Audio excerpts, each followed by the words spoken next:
the week 14 hangover. I cannot believe it's already week 14. I guess I probably can, considering there's going to be snow outside in Chicago for the rest of my life, I think, based on how the last couple weeks have gone. So we are in that part of the year, but the fact that we're 14 weeks into the season, this is our 14th one of these, it's hard to wrap my head around right now.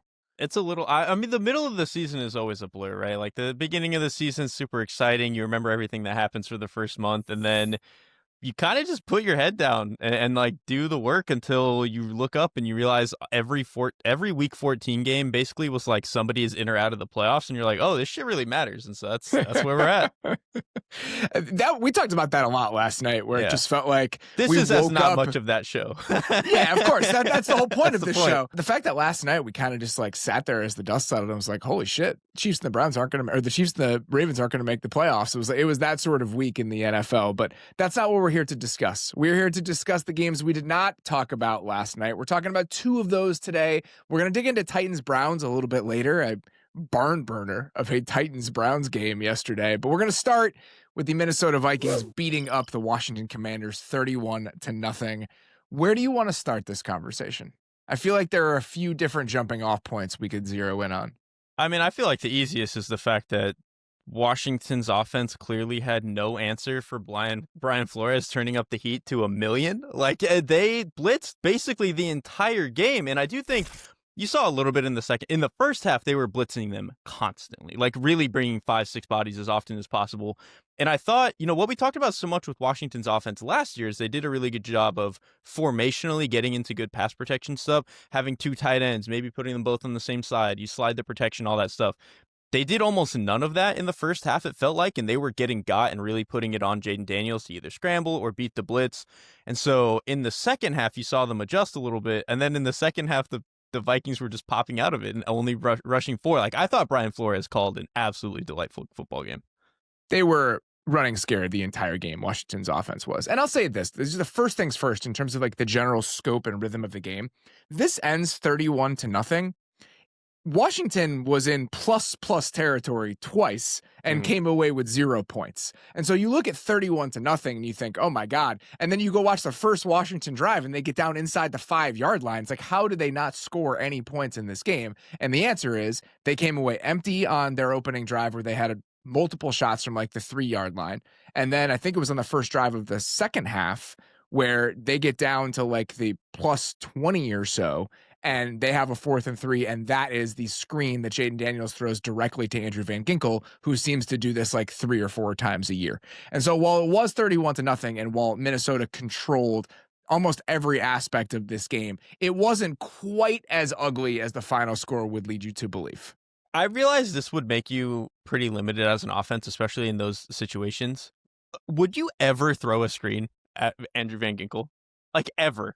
Like, why would you do it? Like, he's the only guy in the league who can consistently do this to you. I know you got to keep him honest and stuff, but like, he does this way too often. There are other ways to keep teams honest. And the frustrating part is that the play before that, they run, it's a little bunch to the left side on 3rd and 3, and they have a quick out, and he kind of sails it a little bit for Noah Brown, and Terry McLaurin was wide open on that play. And so Jaden Daniels misses that throw, pushes them into the 4th and 3, and that's when Van Ginkel makes that play. But I'm with you. It just felt like they were running for their lives for most of this game. And I think it was a combination of some quick pressure stuff. I mean, the one that really looms large in my mind, Harrison Smith just came completely unblocked coming off the left side on one play. I think it was in the second half. But even when they were bringing 4, or it was just one-on-one scenarios with defensive linemen, Jonathan Grenard had like 2 quick pressures in this game that forced Jaden Daniel into scramble mode, both literally and figuratively, a couple different times over the course of this one. And so it really did feel like Washington's offense just had very few answers over the course of this entire thing.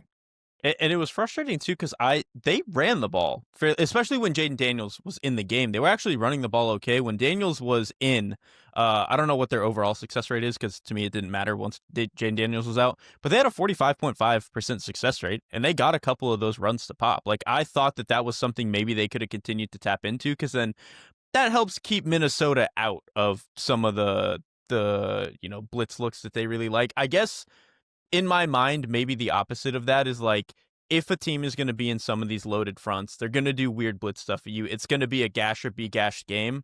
And maybe Washington just doesn't think their backs are explosive enough to play that way. Like maybe that was their calculus, but I would have liked to see them before the game got too out of hand, like run the ball a little bit more because they were doing it well. I think that's part of the problem is the game did get a little bit out of hand by the time you got to the early part of the second half. And again, they were moving the ball fairly well on a couple of those drives. And when you come up empty and now suddenly you're down 17-0, I think the way that you can approach the game changes, and that it changes even more when your starting quarterback goes out of the game and then you're playing with Marcus Mariota for most of the second half. And so the offense, I think, just started to unravel a little bit. On the other side of the ball, it really does feel like in a lot of ways, this is the type of offense the Vikings wanted to be at the start of this season. Like this is the first time since week 2, I want to say, that the entire Minnesota Vikings offensive line was playing together. I think you have to go all the way back to like week 2 because Donovan Jackson and Ryan Kelly like switched off in weeks 3 and 4. So it's been a really long time since this group has played together. And listen, the Washington defense is bad, but the fact that Minnesota could just line up and run the ball, they had a 50% rushing success rate in this game. They averaged 4.8 yards a carry. They had 34 carries for 162 yards. That was the driving force and the engine of the offense. That's what it was supposed to be coming into this season, and they have never really been able to tap into that version of this thing. And not every defense is going to be Washington, but you kind of saw the vision of like what the Vikings actually wanted to be this year with what they put on the field yesterday. They needed to stabilize the offense like around JJ McCarthy to let this stuff work because he is, I think with where he's at in his development, the best things he does are if he can get to the top of his drop and just rip whatever his first read is, whether it's one of those outbreakers, a couple of the inbreakers he'll throw every now and then. It's like a really nice seam ball. They can do that. It's just you kind of want to be in those 1st and 10s, 2nd and 3s where the playbook is open and you can be in comfortable spots to do that. And so them running the ball well, there were a couple of reps where Kelly and Donovan Jackson, when they got 4 hands on somebody, they were kicking ass. And so if they can look like that for the stretch, it's like, maybe you can start to sell yourself on what it looks like again next year. The JJ McCarthy aspect of this game was just fascinating. And I want to go through the Vikings' second touchdown drive, their drive to go up 14-0. The first drive was kind of ho-hum. A couple decent throws from JJ as a quick out that's well placed to Hawkinson, and then they run a play down in the red zone on the touchdown to Josh Oliver. It's 2 seams from the tight ends with hitches on the outside against cover 3. Whatever tight end he wanted to pick on that was wide open for a touchdown. Again, that's the state of the Washington defense at this point. So the first drive was kind of whatever. The second touchdown drive, it was the most JJ McCarthy experience you could possibly have in ways both good and bad. He has a scramble on 3rd down to pick up a first down. On an outbreaker off play action, he throws it 5 feet over Jordan Addison's head. They get a 2nd and 10 draw for Jordan Mason for a chunk. He takes a very bad sack on 2nd and 7, which his feet bring him to the check down there. The check down is wide open. He just does not throw it. He just chooses not to throw it. Wrote that in my notes. I was literally just wrote the JJ 2nd and 7 sack early in the second quarter. Just hit the check down, man. Like it's right there. Young quarterbacks struggle with it so much, and he knew to do it, and he just didn't take it. And that's one of those plays where, again, we don't want to be like screenshot warriors here, where you're looking at the play and pressing pause and be like, well, why don't you throw it to this guy who's wide open? We have no idea where he's supposed to be going with the ball. We don't know what the progression is supposed to look like. But on that play specifically, you see the timing of the play marry up with the check down releasing. He turns to look at the back in the flat and then does not throw the ball and takes a sack. He throws next play, throws like a little quick out to Naylor for a first down. Great. On the 2nd and 8 following that, he bounces around in the pocket, has no idea where to go, panics, takes another sack. And then the play after that, it's a 3rd down, and he rips a hole shot to Jordan Addison on the left sideline.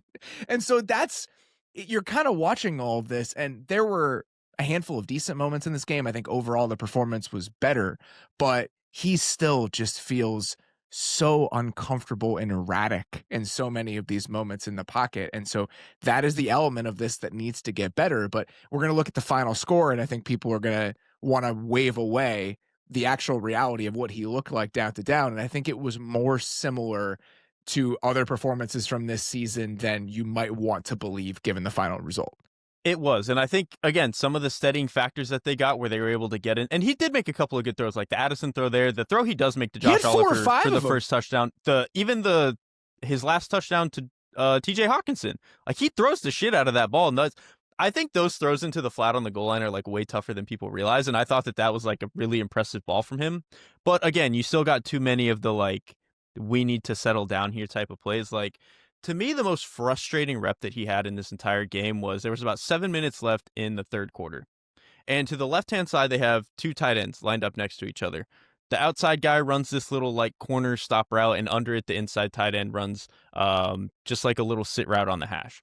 And they have the back swinging out to that side. So you probably want to read that side. And so but they have to the right side, the opposite side, Justin Jefferson on like one of those 10-yard outbreakers. He starts the play looking at Jefferson, which doesn't really make any sense. Like, you're either going to throw that or you're not. So he looks at it, comes off of it, goes back to the play side, bounces around for 2 seconds, comes back to Justin Jefferson late, and just like throws the ball contested. It's like there's just not a clear understanding or rhythm to what he's reading or what he's seeing. And what's frustrating about that is, and we don't know what's going on in the building, right? We have no idea.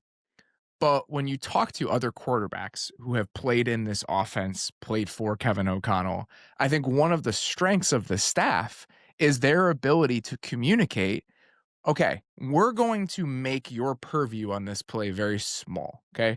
When we're lining up and we're running this play, here is why we're running this play. Here's what we're trying to accomplish on this play. Here's why you are reading out this play the way that you're reading it out. I think they do a good job of communicating. Again, this is based on talking to people in the building that have played the position. I think they do a good job of communicating the intent behind the plays.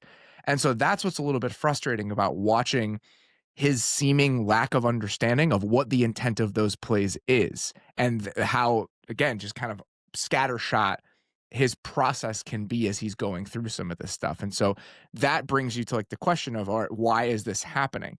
Is there some sort of disconnect between how the offense is being communicated to him, or is this something that he's really struggling with? And that part of it, there's really no way to understand like where the gaps are and why they exist. Yeah, and it might too just be like he is a young player, and it might just take him 2 years of trying to do this for him to figure out what the rhythms of that is. And like, again, whether or not Minnesota wants to do that, we'll see. But like, I do think that like he's just going to need a lot of reps doing this, because again, when he was at Michigan, it was a very pared down passing offense. It's one of those things where I think the greatest trick that we fall for sometimes with quarterbacks is like if they played under center in college, we're like, oh, it was pro style, and it's like, yeah, but like they can still game it up in a way that is really, really easy. We did this with Nathan Peterman coming out of Pitt too. And I think that was definitely the case in Michigan. And so I think there was just maybe more of a learning curve in that way than maybe we realized. Again, really impressed by a couple individual performances in the Vikings defense. Like, I just think Eric Wilson's having such a good season, and he's a free agent this year. He's 31 years old. It's just kind of like a random career year for a guy that was on like a 1-year, $2 million deal this season. He played really well. It was nice to have Grenard and Van Ginkel back together, that you could feel those guys. And I do think that part of the reason that the Vikings defense has struggled relatively this year is that when your offense is this bad, it's really hard to maintain like a solid level of defensive performance. The offense in this game, I mean, that second touchdown drive, they marched down the field. It was like 15, 17 plays. They had the ball for so long. And so that just hasn't happened that often this year for this Vikings defense. And so I still feel good about this group moving forward. I still feel good about what they can be. Obviously, there are going to be some massive questions that the Vikings have to answer and ask themselves about who's going to be the quarterback and what the plan on offense is next year. We've talked a lot about that. We've talked less about the multi-year outlook for this Washington team.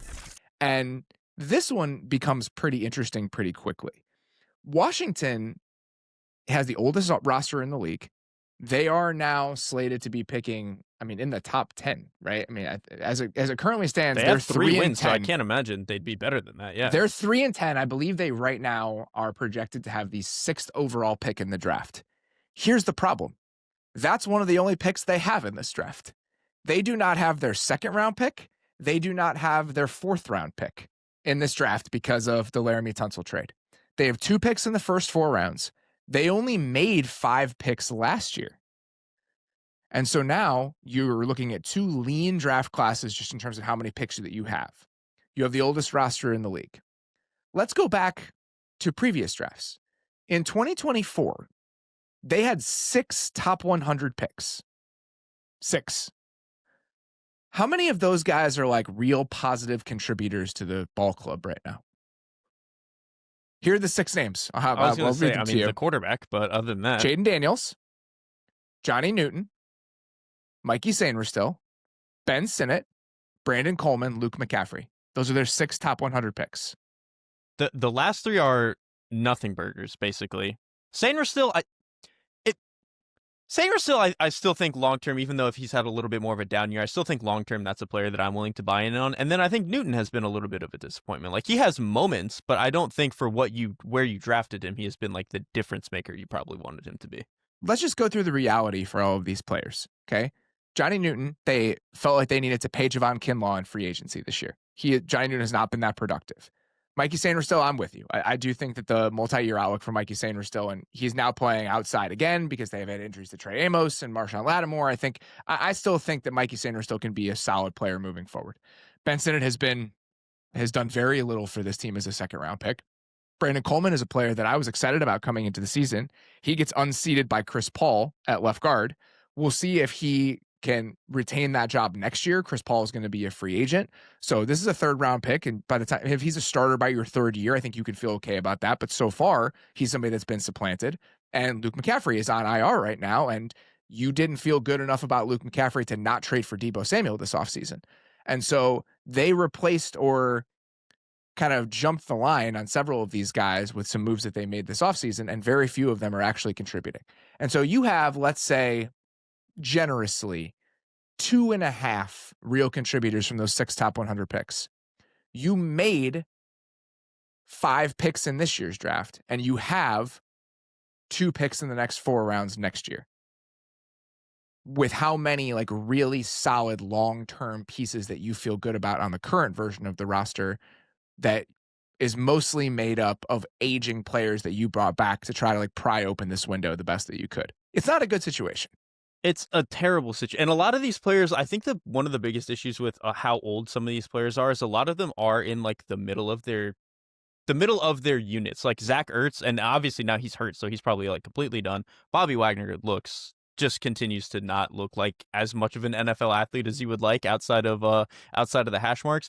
I think even Frankie Louvu, even though he's like not as old as Bobby Wagner, I think you're starting to see that he's declining a little bit. Like they just, obviously they had brought in Von Miller this offseason. Like they are just at a lot of key positions and a lot of like in the middle of your team. You just have a lot of age that is going to go very quickly, and you just don't have enough starters outside of that to really make up for it. And also, I know that like this is like tough ground to walk, but the fact that a lot of the bets that they made were that Jaden Daniels was going to like kind of make everybody better, because I do think when he's healthy and at his best, he can do that. The reality is he's like a 195-pound quarterback who has been banged up constantly and doesn't really slide yet. Like that's something that he could absolutely learn this offseason, but he is someone who consistently puts himself at risk. And I think that if we're going to do all like, I feel like with Jackson Dart, it's the only thing that we talk about, but with Jaden Daniels, I think it's also a very serious consideration. It absolutely is, because I think you saying that they need him to make everybody else better, that's not some theoretical thing. That was part of the calculus in terms of how they built this thing in the offseason. And I'll say, with the offense specifically, I do think like the multi-year outlook for the offense is okay. The quarterback's health is 100% something to consider and to be worried about. But if he can be healthy next year, you get Terry McLaurin back, hopefully for most of the season next year. He missed a good chunk of this year. The offensive line comes back essentially intact, and even with like a decent amount of their depth. And so I feel good about that group. I do think they probably need one more pass catcher somewhere. Like that needs to happen at some point this offseason. They don't have any picks, or else I would say that might be a Brandon Ayuk team. We'll see if he ends up getting traded or he ends up getting released, because the one thing that this team does have next year, and credit to them for not pushing all of their chips in, they still have a ton of financial flexibility. I mean, if they move on from Marshawn Lattimore this offseason, which I assume they will, they're going to have like $100 million in cap space. The problem is every single year, and I did it a couple weeks ago, go take a look at the 2026 free agent class. It's not and see great. how many guys you want to spend $100 million worth of cap space on. There aren't many. And so I think trying to do some sort of trade that allows them to use some sort of that cap space in theory sounds good. This is a team that doesn't really have any draft picks. And so the amount of rebuilding they have to do in some areas of the roster, collectively, they probably don't have the total amount of resources that are going to make that very easy, because on defense, like, how many new starters do they need on defense? How many new pieces do they need in the back seven for you to feel good about where this group is? A lot still. They still need they could use a half a dozen new starters almost, it feels like. Like, the safety room, I think, is going to need help. Bobby Wagner needs to be replaced. The edge group needs a lot of help. Could probably still use a corner. Like, they are in a tough spot, I think, in terms of the defense. Yeah, without any picks, you need at least one more pass catcher. You probably would like to replace your tight end with Ertz being hurt and Ben Sinnott not really being what you want. And then this is a team that needs running back talent desperately. Their running backs, I don't think, are that good. I think the offensive line is just awesome. And then obviously you have two mobile quarterbacks who kind of open up some space for you. If they could get someone who was a little bit more dynamic in there, whether that means they're an explosive play threat, whether that means they're a lot better out of the backfield than some of the guys that they have, whatever it is, I think if they could find some more flexibility and dynamism out of the backfield, I actually think that would go a long way for this football team. I think that's totally fair. I mean, the Bill Krosky-Merritt thing, that dream was short-lived. He didn't get his first snap until like the back half of the second quarter yesterday.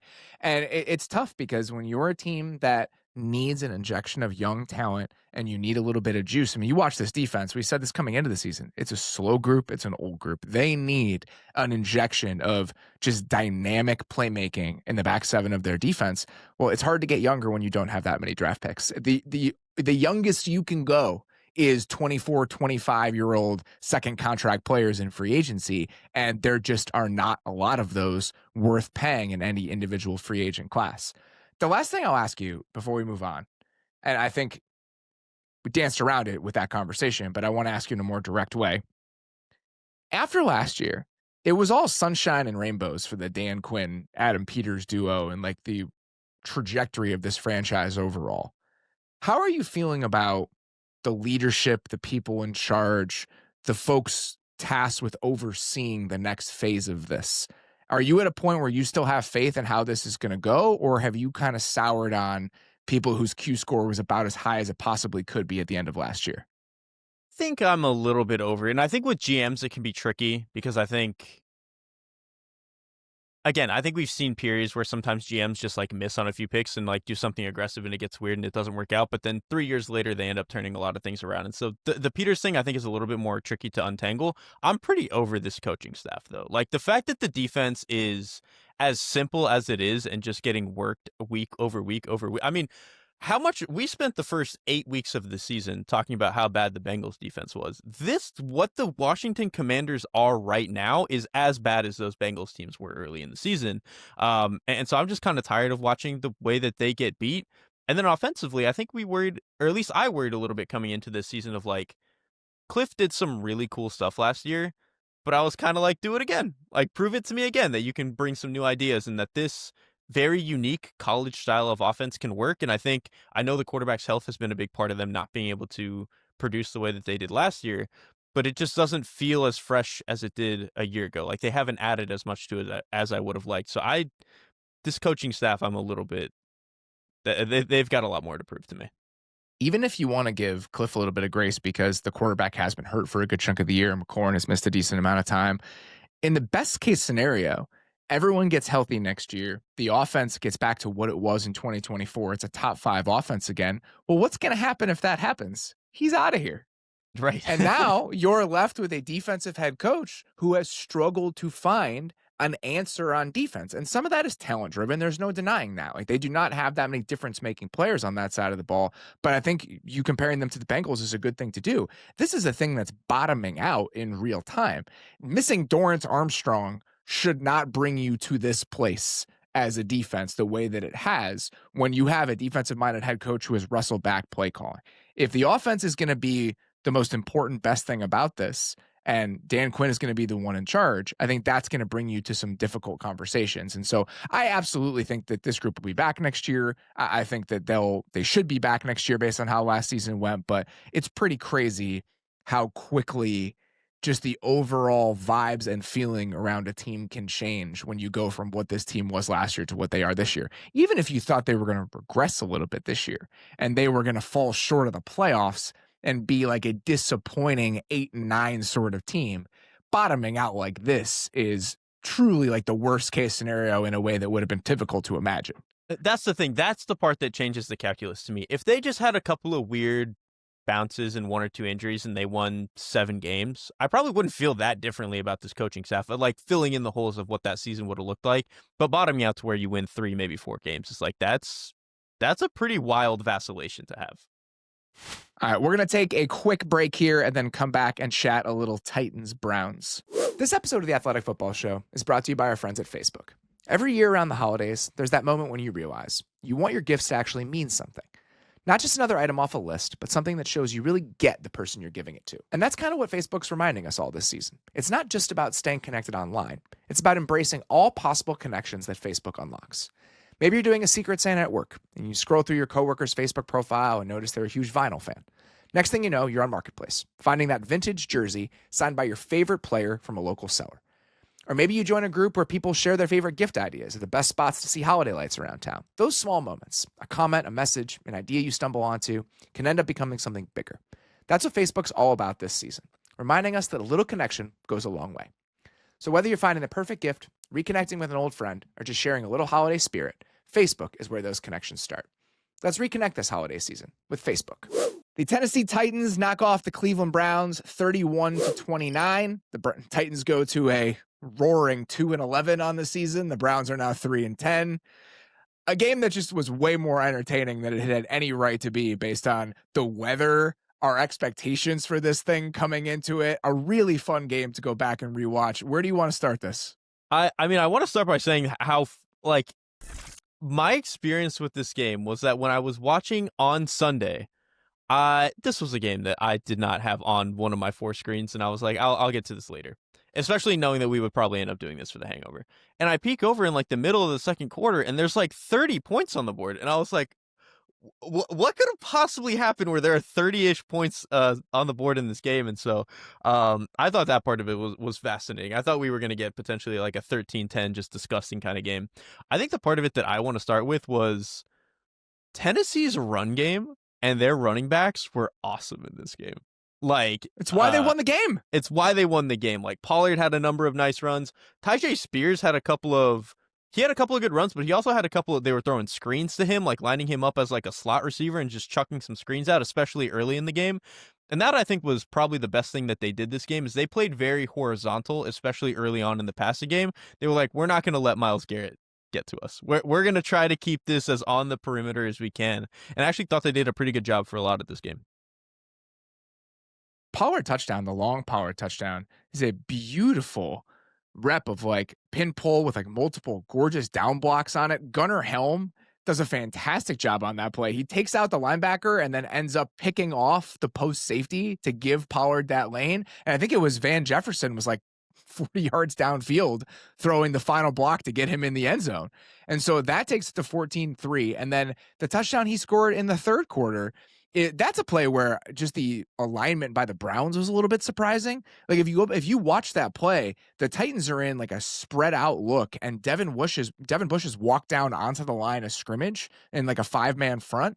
They don't even block him based on the overall structure of the play. And so it's 5-on-5 into a light box, and it's kind of an easy touchdown. And so those runs, I mean, that was what powered the Titans to win this game. Like that was the most important element of what happened in this game. Yeah, that run, the second run where like, yeah, they end up in a light box because I think they have Okonkwo on the left-hand side, and then they motion him to the right over into this like bunch formation. It kicks, I think, Schlesinger out of the box, and so they're left with only one linebacker in there.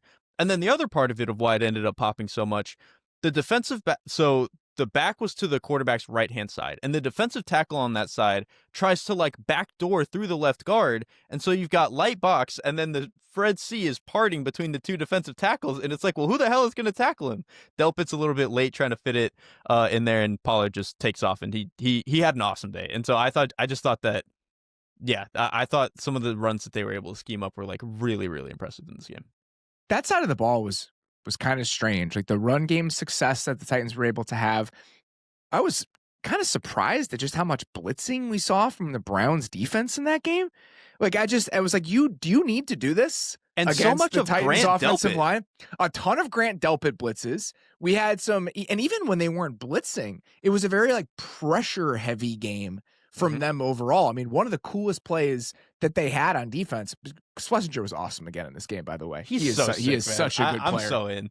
He is such a good player. And so there was at one point they had like a drop 8 into cover 2 where he was one of the blitzers. And so they dropped 8 into coverage, but they sent one of the linebackers. And so that happens at one point in this game. It was a crazy unhinged game plan from Jim Schwartz. A lot of it worked in the passing game, but my God. Was that the pressure he got where he kind of wins through the left tackle's inside shoulder? That was sick too, because they had the defensive end over to that side, like kind of cut across the left tackle's face a little bit. So he's like, kind of flashes a color, doesn't really know where things are coming from. And Schlesinger just fires through his inside shoulder, which again, the thing I really want to point out with Schlesinger is coming out of college, I was like, is he really going to be strong enough to like push through NFL offensive linemen and stuff? And he just bullies through the left tackle's inside shoulder, then almost rips Cam Ward down. Like he's an awesome player.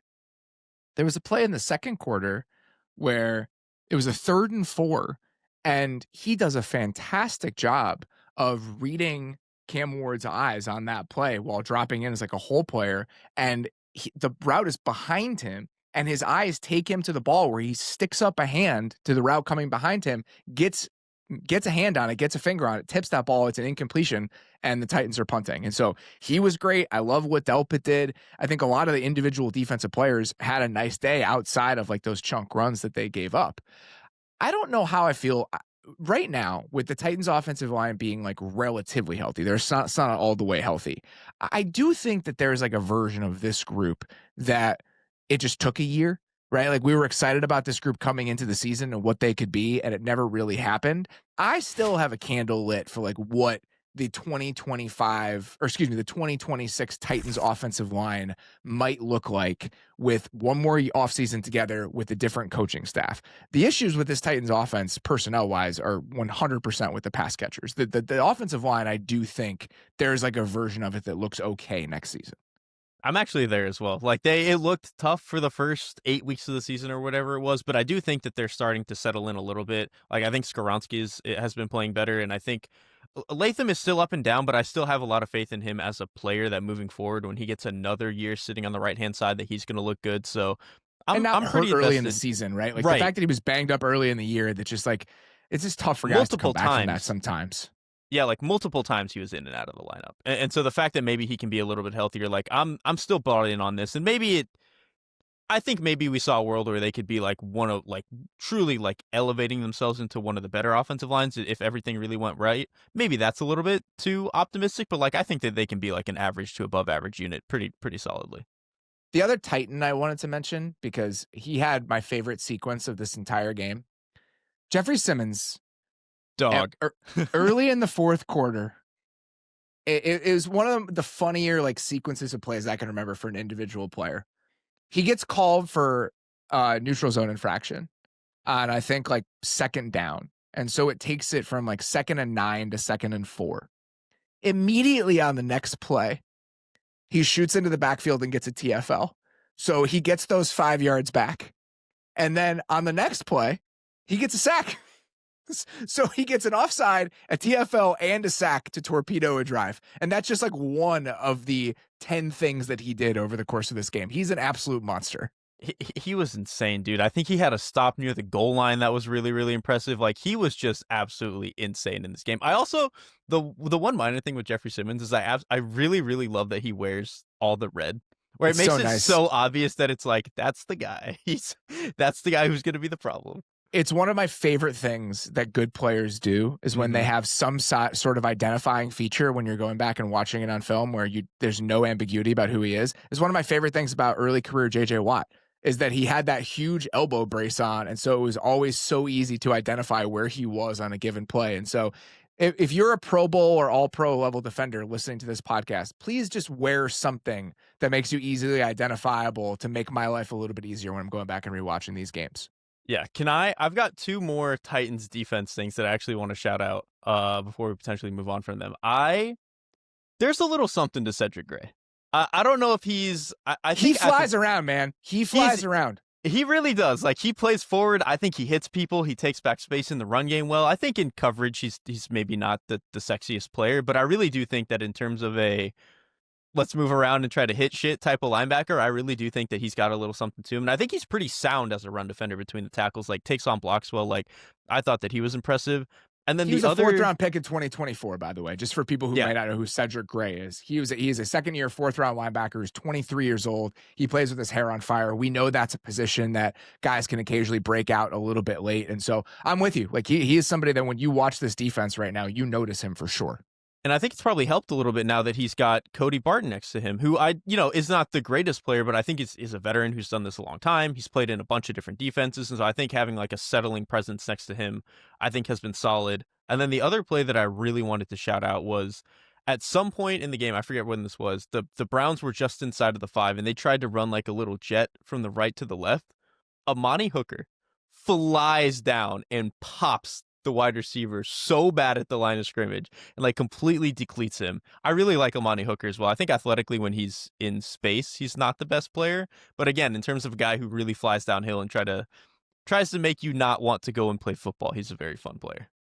The last thing I'll say about the Titans, and I'm 100% with you, the play he made on the jet sweep inside the 5 is just like, he saves a touchdown on that play. I mean, it's a disgusting play. I watch this Titans defense right now.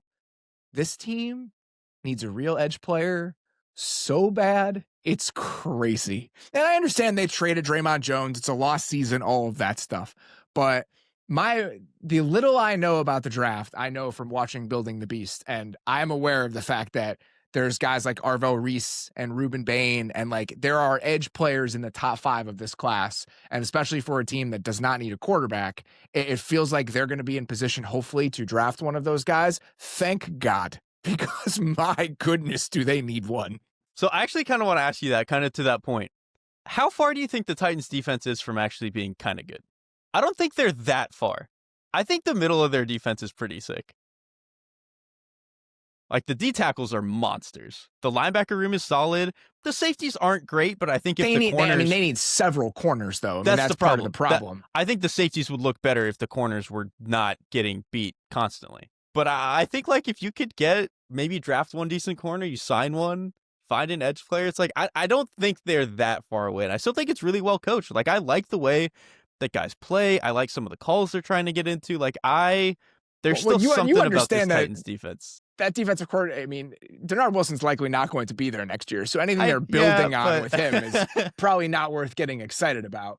I think there's still far enough to go where I'm saving my like real enthusiasm. I just think that the fact that they need multiple corners and an edge rusher, like all of that stuff, I do think that they're if things do come together, maybe they're the sort of unit that like quickly gets a lot better than we expected. I don't think that's crazy, but I don't know if I'm necessarily penciling it in quite yet.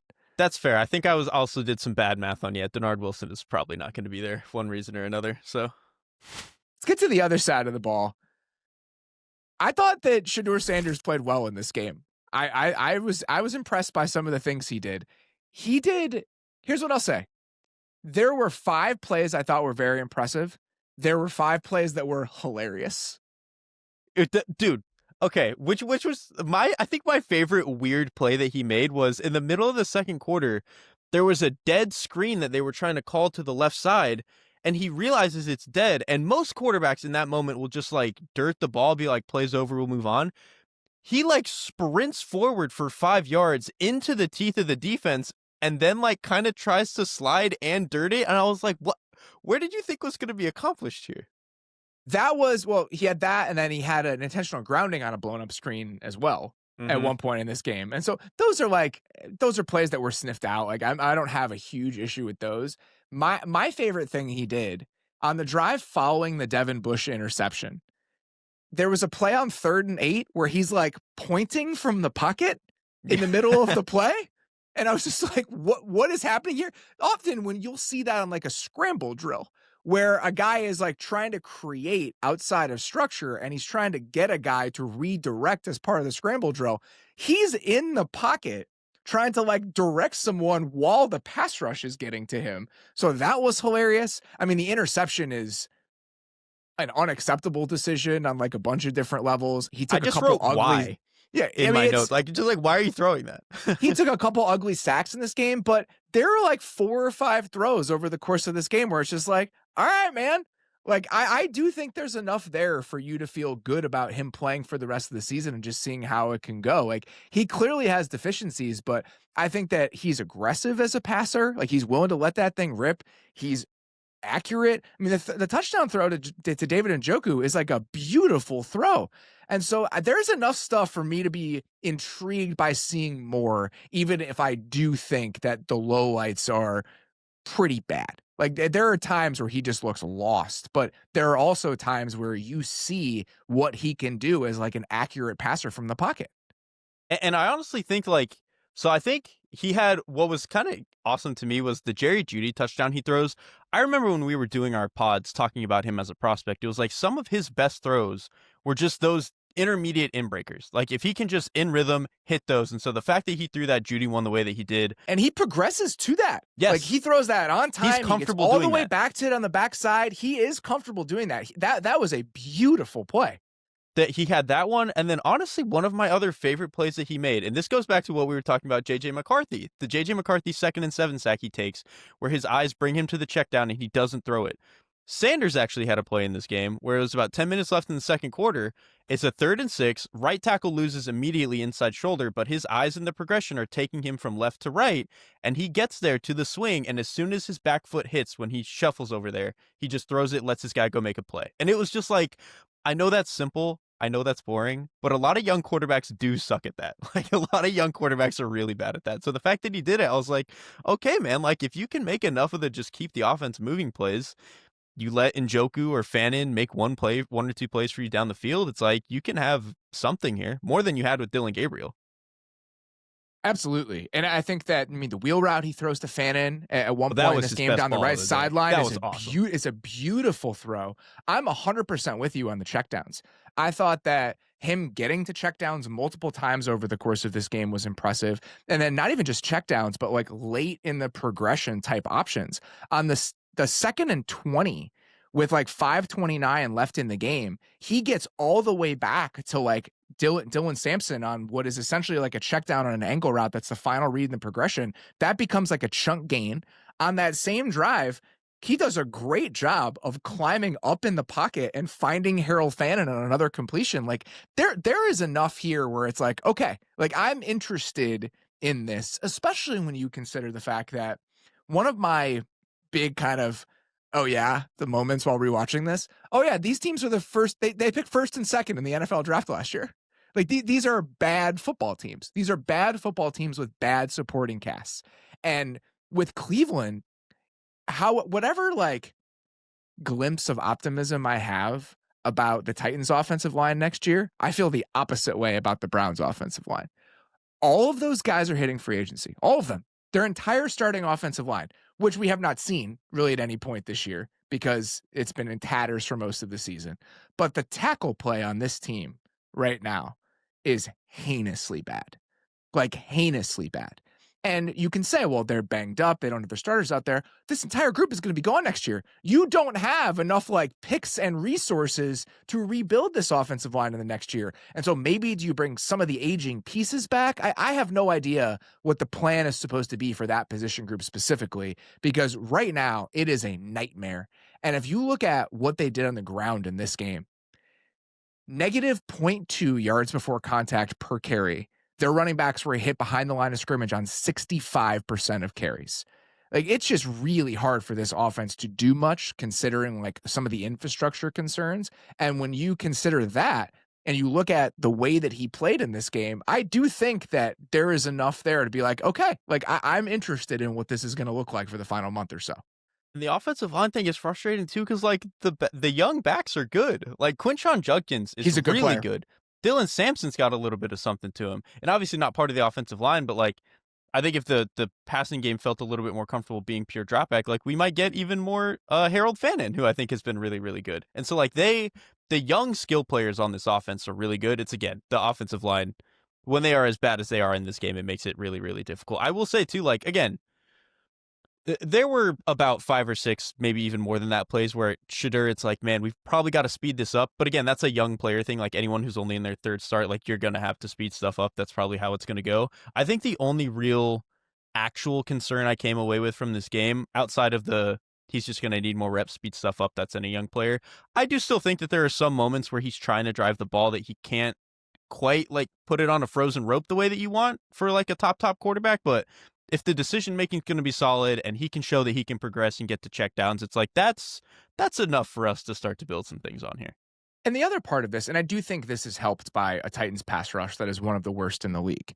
I actually think his pocket sense and pocket movement is better, or was better in this game than I really ever expected it to be seeing him as a rookie. Like, I don't think it's great by any stretch. He bails out the back of the pocket too often. He took a bad sack doing that, but he was like stepping up and moving around the pocket in efficient ways, like several different times throughout this game. I thought that was going to be the most concerning part of what he was as a quarterback, even when you watched him in the preseason and when you watched him at Colorado. And I actually do think him stepping up, moving around the pocket, and even like doing a little bit as a scrambler was more impressive in this game than I probably expected it to be at any point this season if he was going to play. I think he just needs to embrace that that's who he is as a quarterback, is like stand in the pocket, try to move around, make tough throws, that sort of thing. Because he will do that. But there are just too many. There are like 3 or 4 times a game where I'm like, you're not the athlete that you think that you are. And that's where he starts to run himself into trouble. You need to be in a very narrow window of space. That's where you want to be. He needs to be Kirk Cousins. Like, he should watch a lot of Kirk Cousins film. Like, that type of quarterback. Jared Goff, whoever it is. Like, I think that style of play really probably suits him more. And then I do think he's a better athlete than Kirk Cousins is, but it's like Kirk Cousins never tries to prove it. So it's a little bit different. Take off when you can. Take off when it's there for you. And he will do that. He did have 1 or 2 in this game. 1 or 2 good ones. Do we want to talk about the 2-point play? Because we have to talk about the 2-point play. Which one? Because they went for it twice at the end of the game. And the first one was not a mental error, but Shedeur Sanders in the center just like can't get the exchange right. And so the play is dead immediately. That's the first 2-pointer they go to. And then the second 2-pointer they go to, they try to run this reverse with Judkins coming from left to right and then another player coming right to left. And Judkins just forgets to toss it back to the other guy. And you see him spin around being like, oh shit. And it was just like this man. You're reminded of how young a lot of these players are on this team. I'll say this. This to me, and a lot of the Shedeur discourse, brings me to this place where it's Hanlon's razor, I believe is what it's called. Never attribute to malice what you can attribute to stupidity.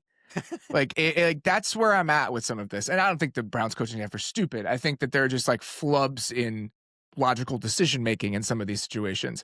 I don't think they're taking him off the field in that moment because they don't want him to get the glory of converting the 2-point play to tie the game. I think they're taking him off the field because they're overthinking this moment. Like, the quarterback is playing well enough where you don't need to go to some gimmicky bullshit on the 2-point play. Just run a play. Just run a play. I know that probably looked great all week, but even them going to the Wildcat as often as they have in the red zone, that got blown up on the first drive of this game when they tried to go to it. And so I think trusting the quarterback a little bit more in some of those moments is probably the right answer if he's going to continue to show that he can make some of the plays like that touchdown throw to Njoku in the back corner of the end zone.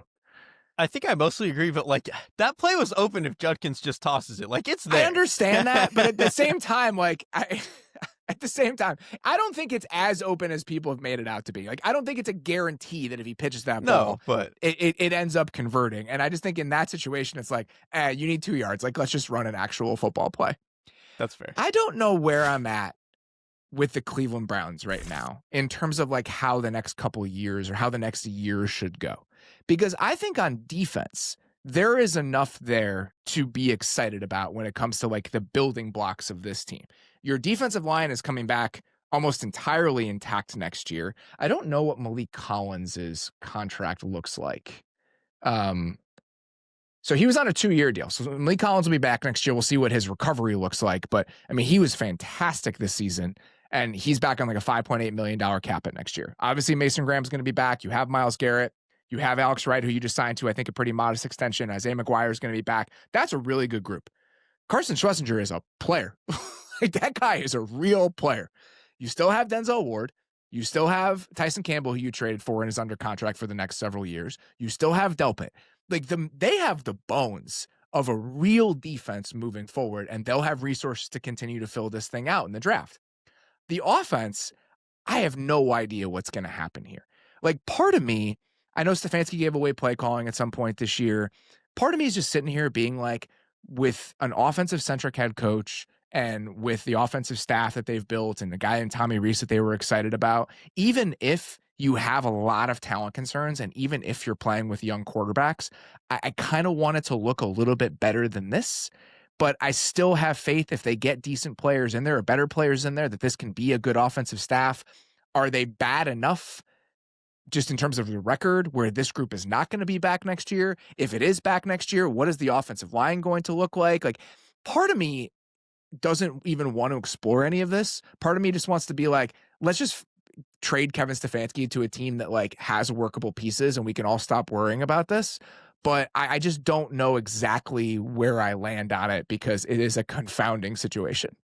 I think the offensive line part is the trickiest part of it to me, because at least with the quarterback, it's like, I think you can explain away some of the weirdness in the passing game and the ups and downs by, one, just having a lot of other young players at the pass catching positions, but also, two, it's like, you're working with right now the quarterback that was taking like quarterback 3 and 4 reps in the preseason and early on in camp. And so it's just like them having jumbled around the quarterback reps so much. I do think it would go a long way for the offense, whether it's Sanders next year, whether they draft a guy, I don't really care, but them like kind of spending a full offseason integrating one guy into the offense, I think could go a long way for them. It's just, again, I don't know what you're going to get out of the offensive line. I think even if you bring some of these pieces back, what does bringing back 2 of them and signing a couple of other like low-level free agents and maybe 1 draft pick, like what does that offensive line even look like? Like that might be a pretty bad unit, and then we just might end up in the same spot that we're at right now. That's kind of where I'm at, is that I do think that the multi-year rebuild on the offensive line is a little bit concerning. And I come back to this. I think that they're going to regret. Mason Graham's fine. I think they're going to regret not trading back again and trying to find an offensive lineman. And there's always a chance that if you went back to like 10 or 11 with some of those teams that were trying to come up, that you were going to be out of range for all the guys that you were excited about, that you were not going to be able to get a Membu and Calvin Banks was going to be gone. And so you'd be sitting there in no man's land a little bit. I think that probably drove a little bit of the decision making. But when you think about where this team is, I know that they were in a spot where they're saying, we just need pieces, right? Like, we're not close enough to be specific in the types of guys that we're seeking out. But I think with the quality of the defensive line and with no future answers on the offensive line, I would have loved them to address it somewhere in this draft to give them at least a bite at the apple for a starting tackle in 2026 and beyond. Right, and I almost think you wouldn't have maybe even needed to trade back again to do it. I know taking one of those offensive tackles ahead of Mason Graham in the time might have felt pretty crazy to people, but I feel like offensive tackle is kind of one of those positions you can get away with, quote, overdrafting a guy, because everyone will be just like, you kind of do have to spend top 10 picks on a tackle. And so obviously this is all hindsight because Kelvin Banks looks good, Armand Membu looks really good. And so like maybe just the fact that they already look good, I think maybe helps that argument. But I don't know if anyone would have batted that much of an eye for them doing that. The weird place to be, where I feel pretty good about how the quarterback played and, what the quarterback might look like over the next month. And I have no idea how I feel about like the multi-year outlook for the offense, whether they'll draft a quarterback. It's a team in a very strange place. Whether the coach will be there, I think those are all things that we will hopefully have an answer on over the next month or so as we get toward the end of the season. Each week, we like to solicit some calls from fans that are just going through it, that had a rough Sunday, that had a rough time with their team in a given week in the NFL. We've got 2 of them today. Beller, what do you got for me? Let's hear the first one. Hey, y'all. Love the show. My name's Ben. I am 24 years old. I'm a Colts fan from Los Angeles, California, and I was born into the Colts from an Indiana-based family, and I was too young to care about the Bears Super Bowl, but I was old enough to remember the Saints Super Bowl. All the Colts have done my entire life is disappoint me. Andrew Luck retiring when I was a freshman at Mizzou in the Mark Twain dorm, that notification, one of the worst moments of my life, and yet somehow I think they've topped. I think the Colts have outdone themselves today. And I really do feel like the fell for it again idiot meme, because this was always going to happen, right? Like, the Colts were going to win some games with Daniel Jones and the offense, and it was going to end up, not resulting in the playoffs or anything meaningful. It just has to happen in the most just absolutely kick in the face way possible. I mean, Daniel Jones popping his Achilles, and Anthony Richardson, who I genuinely feel like the Anthony Richardson experience broke me in a way that I will never be able to look at the Colts and trust them the same way after the Anthony Richardson experience. Like, and now it's like you can't even play him because he smacked himself in the face with a training band or whatever. And it's like, somehow I can't believe I let the Colts, and they traded two first-round picks for a corner who got hurt. Like, whatever. I don't even know. Is there any light at the end of the tunnel? Like, anything? I they don't have the first round picks in the next 2 years. I'm already watching 2028 quarterbacks. I'm just rambling. Thanks, guys. Love the show. Appreciate y'all. First thing I'll say, I was living in the Mark Twain dorm during the Bears-Colts Super Bowl, and the fact that he was too young to remember it, just makes me feel so much closer to death, which is that's very funny and sad for me. I wish I had something to say to make our guy feel better here. My stance on this is, if there's a silver lining, it's that there are very few offensive coaches and offensive staffs that can get an offense to the place that this one was at for the first half of this season. That is a real thing to feel good about and to put some hope into. Because in this league right now, having one of those guys is so hugely important and valuable that I think you should feel pretty good that I still believe Shane Steichen is one of those guys. That being said, I'm not sure where else I would turn after that if I wanted to feel good about what the 2026 and 2027 Indianapolis Colts were going to look like. I want to start by saying my relation factor to this caller is that Andrew Luck retiring is also one of the worst days of my life. That was like, I loved that man. So that was terrible. I think for me, it's like, it's the way he says that this was always going to happen, that Daniel Jones, it would be fun, and then ultimately it would come crashing down.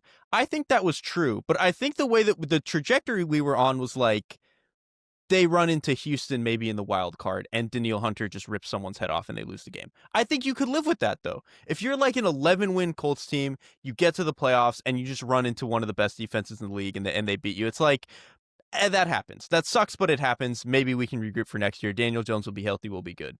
I think the fact that it's unraveled the way it has, where the player you spent 2 first-round picks for is hurt and not really elevating your defense the way that you wanted him to. Obviously, Buckner has missed some time. Daniel Jones now is hurt. And again, it's not even just that Jones is hurt. Now you don't get to see what AR would look like in a better version of the offense. I'm not going to explain away any of the way that Anthony Richardson played in 2024, 2023, or whatever, but this version of the offense is the best that we've ever seen it, with the way that Pierce is playing, Warren being in it. So the fact that we don't get to see Richardson in it is complicating.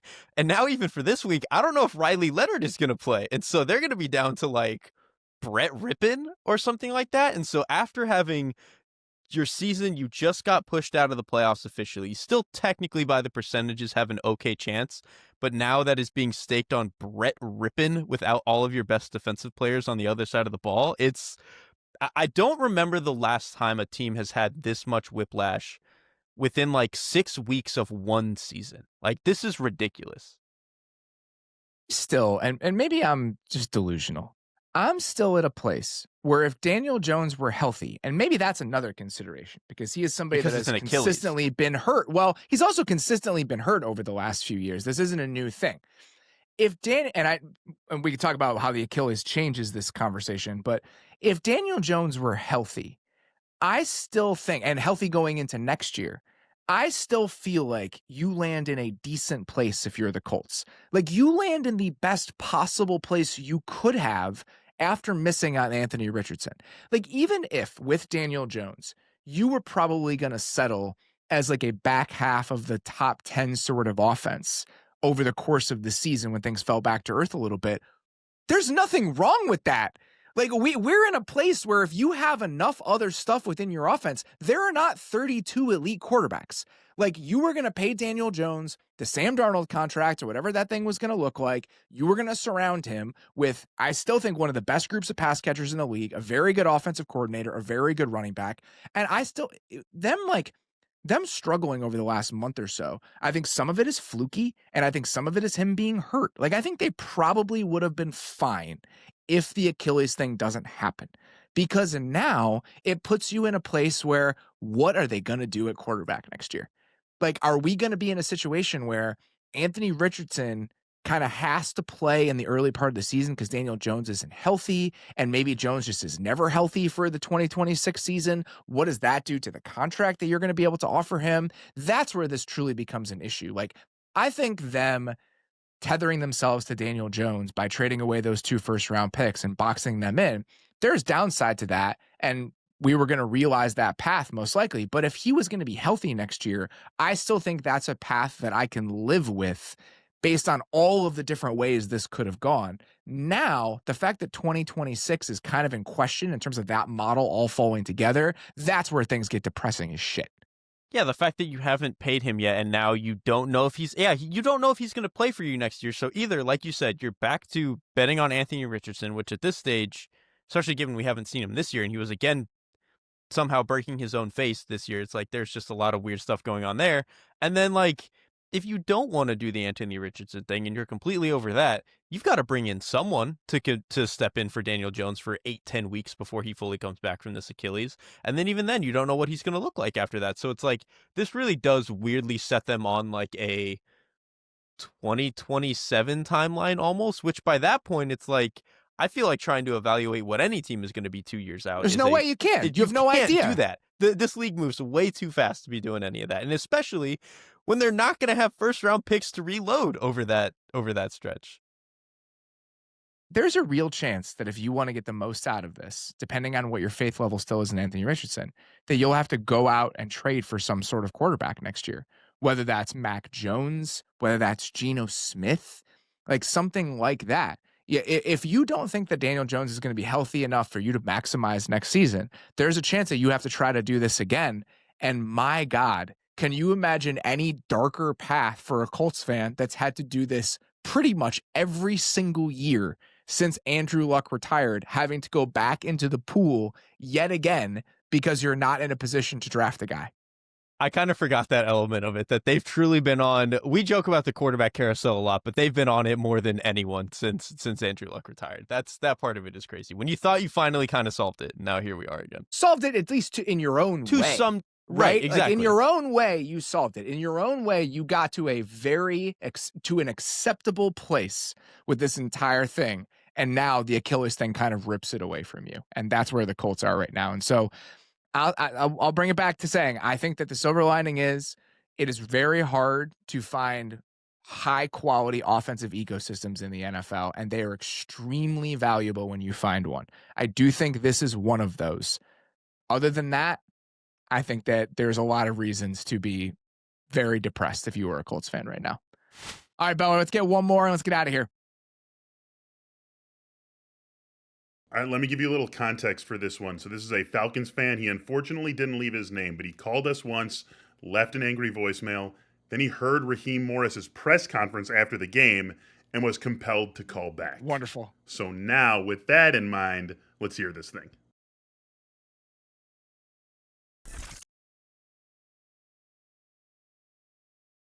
Hey, it's me again, calling about the Falcons. I'm sorry. I can't just leave that last voicemail like I left it. I'm honestly pissed off. Every time I read quotes from this man, we got to find a way. Bro, you found a way to get 6 points. We want to play our best. You played your best for 2.5 quarters. I can't. This team shows itself every time they get on the field that it's okay for a quarter. After that first quarter, we don't have any backup plans.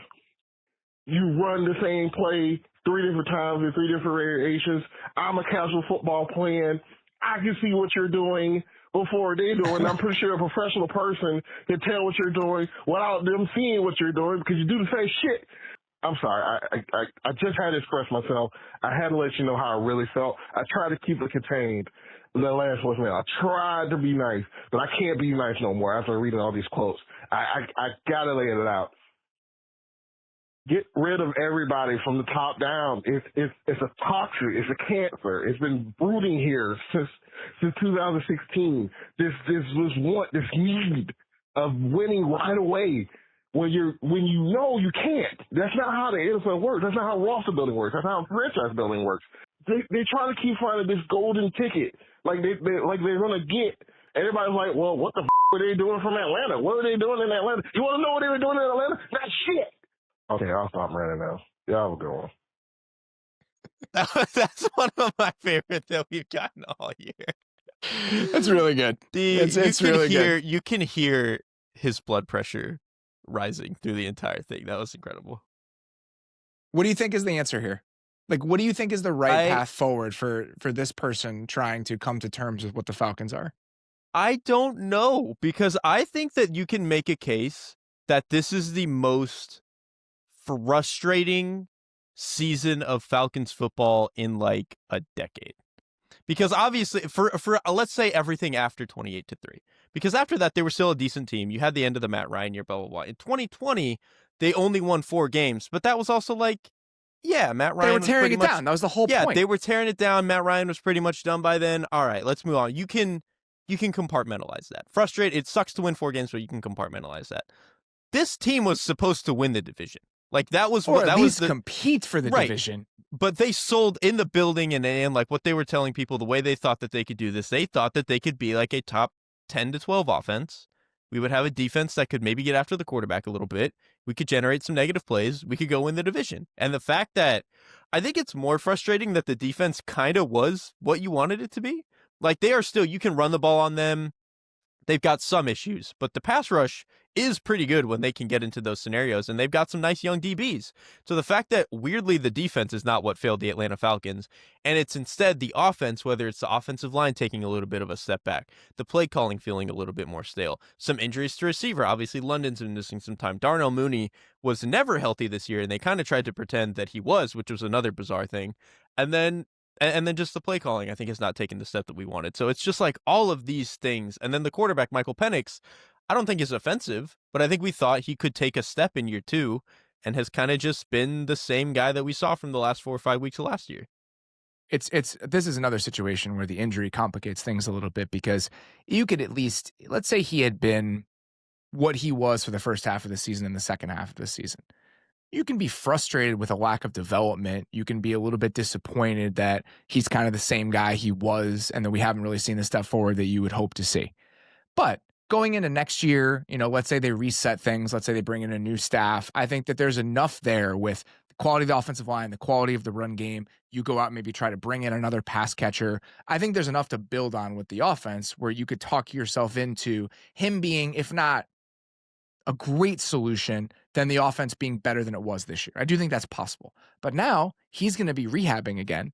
So now when's he going to be back? Is it a new staff that he's going to be back with? It just puts you in a really strange spot. But I think he said a lot of funny things, the caller. I think the best thing he said was, this is a team that keeps trying to fix things immediately. They keep trying to have these quick fixes to every single problem.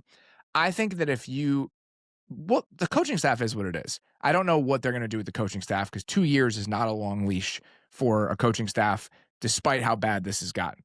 The front office, this is probably over, right? Like, I just don't understand how you can make a compelling argument about why this team building plan should be back when you consider how scattered and how short-sighted so much of it had been. I think there are enough young building block pieces on this team where if you ascribe like a normal sort of process to how they should build out the rest of the roster, there's enough here to work with.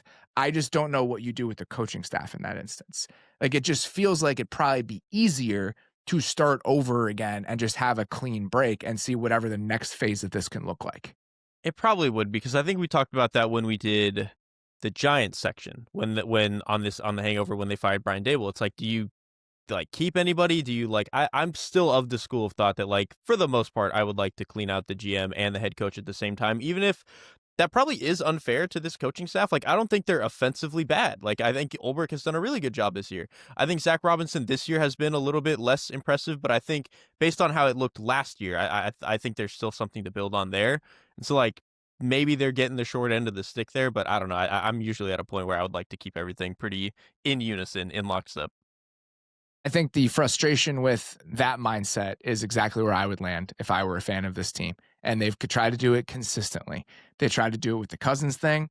I think that one of my through lines with leadership that consistently falls short in the NFL is that they think there are quick solutions and easy solutions to things, where there is this mindset of, well, if we fix X that was the problem last year, that's all we need to worry about because everything else is going to be fine. Everything else is going to be just as good as we wanted it to be.